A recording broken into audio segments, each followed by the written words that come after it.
नमस्कार साथियों। ये एक बहुत ही प्रेरणादायक कहानी है जो हमारे जीवन को एक नई दिशा प्रदान करती है। मित्रों, जब हम गांव में रहते थे तो उस समय मनोरंजन का कोई साधन नहीं था, कोई टीवी नहीं थी। मनोरंजन के नाम पे नाटक होते थे और किस्सा कहानियां होती थी। तो मेरे गांव में एक बहुत सुंदर कथा कहते थे। वो तोता मैना एक कहानी जब कहते थे तो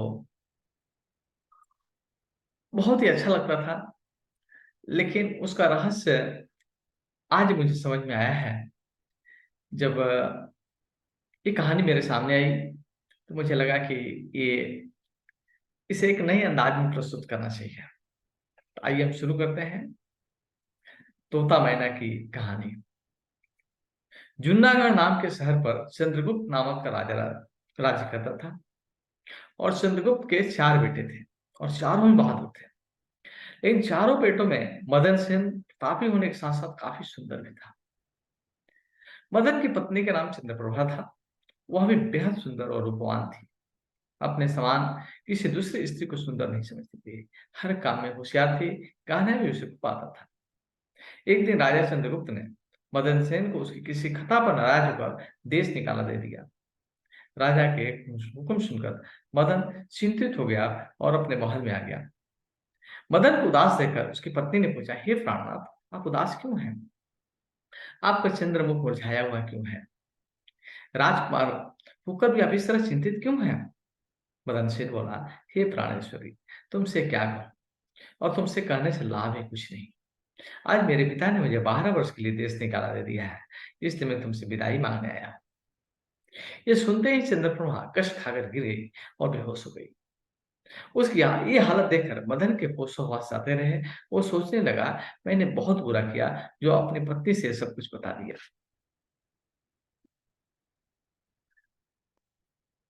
दासियों ने जब चंद्रप्रभा को गुलाब जल छिड़का तो रानी को होश आया। और होश में आकर चंद्रप्रभा ने मदन सेन से कहा, हे प्राणेश्वर, आप मुझ दासी को छोड़कर परदेश चले जाएंगे तो मैं आपसे बिन कैसे जी पाऊंगा। मैं भी आपके साथ ही चलूंगी। तुम मेरे साथ कैसे चल सकती हो? क्योंकि प्रदेश में अनेक प्रकार के संकट भोगने पड़ते हैं और तुम नर्म और नाजुक गलीचों पर चलने वाले, महलों में रहने वाले इन दुखों को कैसे बर्दाश्त कर पाओगी? मदन सेन ने पत्नी को समझाने वाले अंदाज से कहा, जितने भी दुख प्रदेश में उठाने पड़ेंगे ये सब आपके साथ रहते सुखी से भी अधिक सुख में मालूम होंगे। महल के सुख आपके बगैर जल के दुखों से भी अधिक भयानक प्रतीत होंगे। इससे अच्छा तो यही है कि मैं आपके साथ चलूं। चंद्रप्रभा ने आंखों में आंसू भरकर कहा। मदन ने सोचा कि ये मेरे बगैर नहीं रह सकती, इसलिए मुझे ये शोभा नहीं देता कि इसे तड़पता छोड़कर चला जाऊं। बेहतर यही रहेगा कि इसे साथ ले चलो। इस विचार के मन में आते ही मदन ने अपनी पत्नी से कहा, अच्छा तुम उदास मत हो, हम तुम्हें अपने साथ ले चलेंगे। पति की यह बात सुनकर चंद्रमा बड़ी खुशी हुई और अपने पति के साथ जाने को तैयार हुई। अगली सुबह चंद्रमा और मदन शहर से निकलकर जंगल में पहुंचे। जब चलते चलते थक गए तो एक उचित सी जगह देखकर वे एक बरगद के वृक्ष के नीचे विश्राम करने लगे। वे बहुत अधिक थके हुए थे, अतः ठंडी हवा की झोंकों ने उन्हें नींद के आगोश में पहुंचा दिया। पर कुछ देर बाद ही एक सांप ने रानी को डस दिया। सांप के डसते ही रानी तड़पने लगी। मदन की आंख खुली तो रानी को तड़प देखकर और सांप को जाते देखकर मदन बेचैन हो गया। कुछ देर बाद रानी होश आकर विषाग्नि से व्यथित होकर मर गई। मृतक रानी को देखकर मदन सेन ऊंचे स्वर में रुदन विलाप करने लगा। उसका रोना धोना सुनकर जंगल के जीव जंतु गुर्राने लगे। मदन सेन ने मन में सोचा, जब जीवन संगिनी ही मर गई तो मैं अब जी कर क्या करूंगा? इसी जंगल में प्राण त्याग दूंगा। मन में विचार आते ही वो रानी की लाश के पास से उठा और जंगल से लकड़ियां बीनकर इकट्ठी करने लगा। वो रो रो कर कहता जाता था कि रानी की चिता में मैं फिर जल जाऊंगा। संजोग उसी से जंगल में महादेव पार्वती पृथ्वी लोक पर भ्रमण करते हुए आ पहुंचे। माता पार्वती ने जब मदन की रोने की आवाज सुनी तो उन्हें उस पर बड़ी दया आई। उन्होंने महादेव से कहा, हे प्रभु, कोई मानव हृदय विदारक स्वर में रो रहा है। उसके रोने से मेरा हृदय कांपता है। आप उस पर दया करके उसका दुख दूर कीजिए। पार्वती की सुनकर महादेव ने कहा, हे प्रिय, मैं तुम्हें इसलिए अपने साथ नहीं ला रहा था, क्योंकि पृथ्वी पर हर प्रकार के दुखी मनुष्य हैं, हम किस किस का दुख दूर करेंगे। इस पर पार्वती ने कहा, हे स्वामी, कुछ भी हो, इसका दुख आपको जरूर दूर करना पड़ेगा। पार्वती की सुनकर शिव जी पार्वती को अपने साथ लेकर वहां आए, जहां मदन सेन करुण विलाप कर रहा था। शिव जी ने मदन सेन से पूछा, तुम क्यों रो रहा है? तुझको क्या दुख है? अब मेरा दुख क्या जाने, मुझ में अपना दुख सहने की कहने की शक्ति नहीं है। जी चाहता कि यह धरती फट जाए और मैं इसे समा जाऊं। मदन सेन ने काफी दुखी स्वर में कहा। मदन की बात सुनकर शिव जी भी उस पर दया आई और उन्होंने उससे कहा, तू हमसे अपना हाल कह। तब मदन सेन ने उनसे कहा, महाराज, मैं जूनागढ़ के राजा चंद्रगुप्त का बेटा हूँ। मेरे पिता ने मुझको देश निकाला दे दिया है, इसलिए मैं और मेरी पत्नी इस जंगल में आ गए। यहाँ आकर मेरी पत्नी सर्प के काटने से मर गई है। उसका बेरा मुझसे सहन नहीं हो रहा है, इसलिए मैं लकड़ियाँ इकट्ठा कर रहा हूँ, ताकि अपनी प्यारी पत्नी के साथ ही जलकर अपने आप को भी अग्नि के हवाले कर दूं। मदन की ऐसी दुख भरी बातें सुनकर महादेव ने कहा, राजकुमार, तू बड़ा मूर्ख है। यह तो संसार है, यहाँ संसार का आना जाना लगा ही रहता है। एक दिन शरीर सबको छोड़कर जाना पड़ेगा। तू ये भी जानता है कि संसार में कोई किसी के साथ में आया है और न किसी के साथ जाएगा। तू बुद्धिमान होकर भी बात करता है, और तू जीवित रहा तो तुझे बहुत सी रानियां मिल जाएगी। इससे तू मेरा कहना मान और इस विचार को त्याग दे। महादेव की इन शब्दों को सुनकर मदन बोला, महाराज, आपने जो कहा वो सत्य है, किंतु ऐसी पतिव्रता पत्नी तो मुझे किसी जन्म में नहीं मिलेगी, और न इसका वियोग मुझसे सहन होगा, इसलिए मैं इसके साथ ही मरूंगा। मदन के विचार सुनकर महादेव ने जान लिया कि अपनी पत्नी के बिना नहीं रह सकता। तब वे मदन से बोले, राजकुमार, तेरी पत्नी के जीवित रहने का एक उपाय है। इस रानी की आयु 20 वर्ष थी, सो इसने भोग ली। तेरी उम्र 70 वर्ष की है, जिसमें से 30 वर्ष बीत चुके हैं। तेरी उम्र में 40 वर्ष अभी और बाकी है। यदि तू अपनी आयु का आधा भाग अपनी रानी को दे दे, तो दोनों की आयु बराबर हो जाएगी। यदि यह बात तुम्हें स्वीकार है, तो रानी अभी जीवित हो जाएगी। महादेव की बात सुनकर मदन ने कहा, मुझे स्वीकार है प्रभु, स्वीकार है। अब महादेव ने मदन के हाथ में पानी देकर उसे 20 वर्ष आयु देने का संकल्प लिया, और रानी के हाथ पैरों पर पानी डालने से पूर्व मदन से कहा, इसमें एक रहस्य की बात और है। जब तुम्हें रानी की आवश्यकता न हो, तो ये संकल्प वापिस भी ले सकते हो। जी हुई संकल्प वापिस लोगे, रानी मर जाएगी, परंतु सावधान, रानी से ये बात मत कहना, किसी समय यह बात तेरे काम आएगी। ऐसा कहकर रानी पर जल छिड़कर महादेव पार्वती वहां से अंतर ध्यान हो गया। रानी उसी समय उठकर बैठ गई और बोली, प्रिय, आज मैं बहुत सोई, आपने मुझे जगाया क्यों नहीं? तुम थकी मांदी थी, इसी कारण मैंने तुम्हें नहीं जगाया। मदन ने सब बातें छिपाते हुए कहा। अब वे दोनों फिर आगे चल दिए। काफी दिन बाद उन्हें एक बहुत सुंदर स्थान दिखाई दिया। वहां एक फकीर की कुटिया थी। जब वे दोनों वहां पहुंचे तो उन्होंने देखा कि एक सुंदर नौजवान फकीर तकिया लगाकर बैठा हुक्का पी रहा है। वो दोनों थके हारे थे ही फकीर के पास बैठ गए। उसी समय राजकुमार ने रानी से कहा, रानी, हमें प्यास लगी है, हम कुएं पर जाकर पानी पीकर आते हैं। अगर तुम्हें भी प्यास लगी हो तो तुम्हारे भी लिए ले आऊं। ये सुनकर रानी ने कहा, मैं तो प्यासी नहीं हूँ, आप जाकर पी आइए। रानी के जवाब सुनकर मदन सिंह डोल रस्सी लेकर कुएं पर पानी पीने चला गया। जब मदन सिंह पानी पीने गया तो चंद्रमा और फकीर की निगाहें चार हुई। चंद्रमा उसी क्षण उस फकीर पर आशिक हो गई। चंद्रमा फकीर से बोली, फकीर साहब, आप तो यहाँ बड़े सुख से रहते हैं, आप भी यहाँ रहो और ऐश करो। फकीर ने कहा, फकीर साहब, आपके साथ रहने का दिल तो कर रहा है, मगर मेरा पति मेरे साथ है, इसलिए मैं आपके साथ किस प्रकार रह सकती हूँ? चंद्रप्रभा ने फकीर के सामने अपनी असमर्थता प्रकट करते हुए कहा। फकीर ने उपाय सुझाया, किसी तरह अपनी पत्नी को कुएं में धकेल दो, हम ऐसा करेंगे। फकीर की बात सुनकर चंद्रमा ने कहा, ठीक है, मैं ऐसा ही करूंगी। इतने में मदन सिंह पानी पीकर रानी के पास आया तो रानी कहने लगी, मुझे भी अब प्यास लगाई है, कुएं पर चलकर मुझे भी पानी पिला लाओ। मदन सिंह ने कहा, मैंने तुमसे पहले ही पूछा था, तब तुमने मना कर दिया। खैर, तुमको अगर प्यास लगी है तो मैं भी पानी लेकर आता जब मदन सेन पानी पीने चला, तो रानी भी उसके साथ चल दी और कहने लगी, मैं भी तुम्हारे साथ चलती हूँ। बेचारा मदन सेन तो उसके प्रेम में पागल था। उसको मालूम नहीं था कि अब मेरे प्राण लेने चल रही है। सच है, ऋषियों का चरित्र को देवता भी नहीं जाने, दैव चरित्र, त्रिया चरित्र दैव न जाने, तो मनुष्य तो क्या चीज है। उनकी चाल में तो अच्छे-अच्छे होशियार इंसान फँस कर रह जाते हैं। तोता बोला, ऐ मैना। जब मदन सेन कुएं पर जाकर डोल भरने लगा, तो रानी ने पीछे से उसे धक्का देकर कुएं में गिरा दिया। खुद उस फकीर के पास आ गई।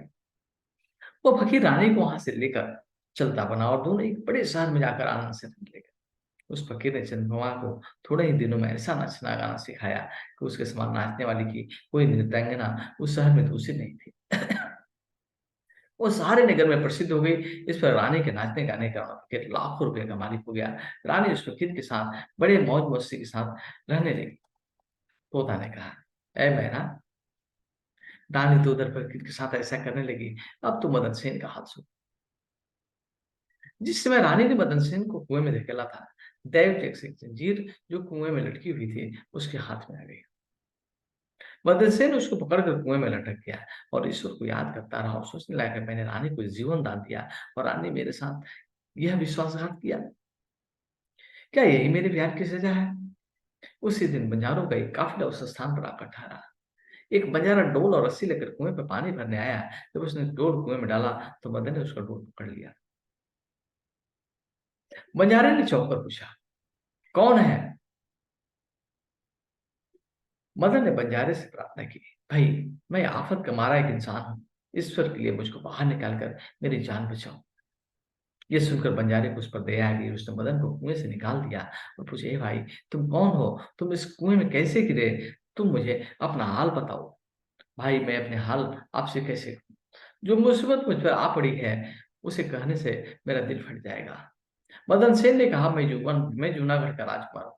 मेरे पिता ने मुझे देश निकाला दिया था, तो मैं अपनी पत्नी, प्यारी पत्नी को लेकर जंगल में जा पहुँचा। मैं और मेरी पत्नी एक-दूसरे को बहुत प्रेम करते थे। जंगल में एक सांप ने मेरी पत्नी को काटा, जिससे उसकी मृत्यु हो गई। जब मैं विलाप कर रहा था, तो महादेव और पार्वती ने मुझ पर दया की और मेरी आयु का आधे वर्ष मेरी पत्नी को देकर उसे जीवित कर दिया। हम उस जंगल से आगे चल पड़े। कुछ दिन बाद इस जंगल में पहुंचे। यहाँ एक फकीर का डेरा था। मुझे प्यास लगी थी, मैं पानी पीने चला गया। जब वापस गया तो मेरी पत्नी ने मुझे कहा कि मुझे भी प्यास लगी है, पानी पिला लाऊं। यह कहकर वो भी मेरे साथ उस कुएं पर आ गई। जब मैं कुएं से पानी निकाल रहा था, तो उसने मुझे पीछे से धक्का दिया। संयोगवश एक जंजीर जो कुएं में लटक रही है, वो मेरे हाथ में आ गई, जिससे मैं कुएं में डूबने से बच गया। जब आप आए तो मैंने आवाज दी, जिसे सुनकर आपने मुझे वहां से निकाल दिया। मदन सेन ने दुखी मन से सारा वृत्तांत उस बंजारे को कह दिया। अपनी व्यथा सुनाकर मदन सिंह चुप हो गया। बंजारा उसकी नेकी और रानी की करतूत सुनकर अफसोस करते हुए कहने लगा, "त्रिया चरित जाने नहीं कोई, खशम मारकर खुद सती खोई।" यह कहकर बंजारे ने मदन सेन को सीने से लगा लिया और बोला, "तुम किसी प्रकार की कोई चिंता न करो, भगवान बड़ा दयालु है, वो सब भला करेगा।" यह कहकर उसने मदन सेन से पुनः कहा, "अगर चाहो तो तुम हमारे लश्कर में हमारे साथ रह सकते हो।" मदन सेन ने उसके साथ रहना स्वीकार कर लिया। संयोगवश बंजारों का लश्कर कुछ दिनों बाद उसी शहर में आया, जिसमें रानी चंद्रप्रभा और फकीर रह रहे थे। उस शहर को देखकर मदन सेन ने बंजारे से कहा, भाई, मेरी इच्छा कुछ दिन इस शहर में रहने की है। यदि आपकी आज्ञा हो तो कुछ दिन मैं इस शहर में बिताऊं। आपकी जैसी मर्जी हो, आप करें, मुझे कोई आपत्ति नहीं है। मदन सेन की बात सुनकर बंजारे ने कहा। मदन सेन बंजारे से विदा लेकर शहर में आया और वो किसी के काम की तलाश में घूमने लगा। कुछ दिन बाद उसकी मेहनत रंग लाई और उसे एक बड़े व्यापारी के यहाँ नौकरी मिली गई। वो व्यापारी के यहाँ रहने लगा और बड़ी लगन और परिश्रम से अपने कर्तव्य का निर्वहन करने लगा। उस व्यापारी ने मदन को बड़ा मान दिया और उसे अपने यहाँ का मुनीम बना लिया। अब मदन सेन के दिन चैन से गुजरने लगे। एक दिन संजोग उस नगर के राजा क्या चंद्रप्रभा के नृत्य का आयोजन हुआ। राजा ने उस शहर के तमाम बड़े व्यापारियों और सिख साहूकारों को अपने यहाँ इस नृत्य का अवलोकन करने का आमंत्रित किया। जिस दिन चंद्रप्रभा का नृत्य था, शहर के सब व्यापारी और सेठ साहूकार राजा के यहाँ पहुंचे। मदन सेन भी रानी के नृत्य और गायन बड़ी तारीफ सुन रखी थी। उसने अपने मन में सोचा, इस नृत्य अवश्य देखना चाहिए। यही सोचकर मदन सेन भी राजा के यहाँ जा पहुंचा। रानी साज श्रृंगार करके नृत्य करने के लिए खड़ी हो गई। उस समय अप्सरा के समान सुंदर लग रही थी। मदन सेन अपने मालिक के पास बैठा था। रानी ने नृत्य शुरू किया और एक ठुमरी उसने उस महफिल में गाई। चंद्रप्रभा ने ऐसे कई राग बड़े ही सुंदर ढंग से अपने सुरीली आवाज में गाए, जिन्हें सुनकर महफिल के सब लोग वाह वाह करने लगे। राजा से लेकर प्रजा तक सबने उसे ढेरों इनाम दिए। मदन सेन ने भी अपने हाथ की अंगूठी जिसमें हीरा जड़ा हुआ था उतार कर रानी चंद्रप्रभा को भेंट दी। रानी चंद्रमा ने अंगूठी को पहचान लिया और मन ही मन में कहने लगी, बड़ा गजब हो गया। कम वक्त मेरा पति तो जिंदा है और यहाँ पहुंचा है। अब यहाँ मुझे जिंदा नहीं छोड़ेगा, इसलिए कुछ ऐसा उपाय किया जाना चाहिए जिससे कि ये मारा जाए। फिर उसने अपने दिल में उपाय सोचा, इससे बेहतर और उपाय नहीं हो सकता कि एक तड़कती हुई कड़कती रागनी गाऊं और राजा को रिझाऊं, और जब राजा खुश हो जाए तो राजा से उसे मरवाने की आज्ञा दे दूं। ये बात अपने मन में सोचकर रानी चंद्रमा ने ललचकती हुई रागनी गाना शुरू कर दिया। रानी की इस बसंत की बहार को सुनकर राजा बहुत खुश हुआ। वो चंद्रप्रभा से बोला, हम तुझसे बहुत प्रसन्न हैं। बोल क्या मांगती है, जो कहेगी तुझे मिलेगा। रानी ने राजा को वचनबद्ध करना चाहा कि यदि आप मुझ पर प्रसन्न है तो पहले आप मुझे वचन दीजिए, मैं जो मांगूंगी आप मुझे देंगे। चंद्रप्रभा की बात सुनकर राजा ने चंद्रप्रभा को वचन दे दिया। तब चंद्रप्रभा ने राजा से कहा, आपकी इस सभा में मेरा एक चोर है, आपको इसी समय उसको मरवा दीजिए। चोर को मेरे सामने लाओ, राजा ने तुरंत कहा। तब रानी ने मदन सेन का हाथ पकड़ा और उसे राजा के सामने ले आई। इससे जल्लादों के हवाले कर दो, राजा ने सिपाहियों का आदेश दिया। ये सुनकर जल्लाद मदन सेन का हाथ पकड़ उसे मारने के लिए ले जाने लगे। इस समय मदन सेन का मालिक व्यापारी घबरा कर मदन सेन के पास पहुंचा और पूछा, तूने इस नर्तकी का क्या चुराया है जिस वजह से तुझे मरवाना चाहती है। मदन सेन ने अपने मालिक से कहा, मैंने इसे कुछ नहीं चुराया, बस बस तुम इस राजा को मेरी दो बातें सुनने के लिए राजी कर लो, तो मेरी जान बच जाएगी। मदन सेन का मालिक यह सुनकर अपने साथी व्यापारियों और साहूकारों के पास आया और उस सबसे मशवरा किया। उसने कहा, मित्रों, या तो राजा न्याय करें वरना हम इस समय शहर छोड़कर चले जाएंगे। ये सलाह मशवरा करके सारे व्यापारी राजा के पास आए और कहने लगे, राजा साहब, हमारा मुनीम निर्दोष है कि मारा जा रहा है। वो कहता है कि राजा ने मुझे मारने की आज्ञा दी है, सो मुझे भी उस राजा की आज्ञा से मरना स्वीकार है, लेकिन मेरी दो बातें सुन ली जाए। राजा ने व्यापारियों की बात सुनकर मुनीम को लेकर आओ। व्यापारी मदन सेन को लेकर राजा की सेवा में उपस्थित हुए तो राजा बोला, तुम जो कुछ कहना चाहते हो वो मेरे सामने। मैंने क्या दोष किया है जिसके कारण आपने मेरी हत्या की आज्ञा दी है। मदन सेन ने पहला प्रश्न किया। तो इस नर्तकी का चोर है, राजा ने कहा। यह सुनकर मदन सेन ने कहा, मैं इस वेश्या का चोर नहीं, मैं इस उल्टा स्त्री का पति हूँ। ये मुझे कुएं में धकेल कर फकीर के साथ चली आई है। महाराज, मैं इस झूठे को क्या जानूं कि कौन है, ये तो बस मेरा चोर है। चंद्रप्रभा ने बात को बिगड़ते देखकर कहा, राजा साहब, अगर ये मेरी पत्नी नहीं है तो जो कुछ चीज मैंने इसे रास्ते में दी थी, ये मेरी वो अमानत मुझे लौटा दे। मदन सेन ने रानी को घृण नजरों से देखा। मुझे स्वीकार है, रानी ने तुरंत स्वीकार कर लिया। अच्छा, अपने हाथ में पानी ले, मेरा तेरा न्याय इसी सभा में होगा।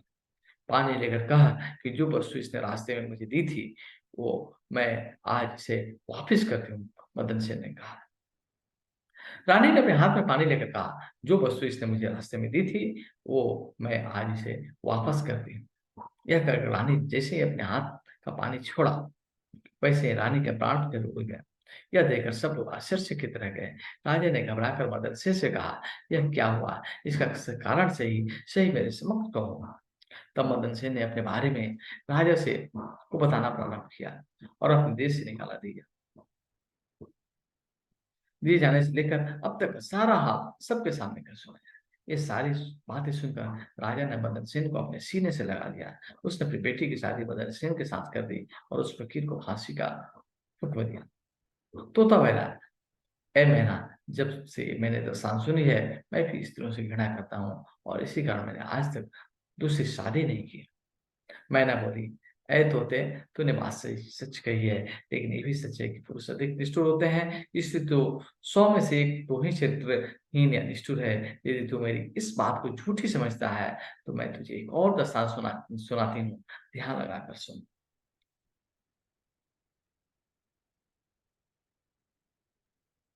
मित्रों, ये कहानी अगर आपको अच्छी लगी हो और दिल को छू गई हो, तो इस वीडियो को लाइक करें, इस चैनल को सब्सक्राइब करें और ज़्यादा से ज़्यादा लोगों को शेयर करें।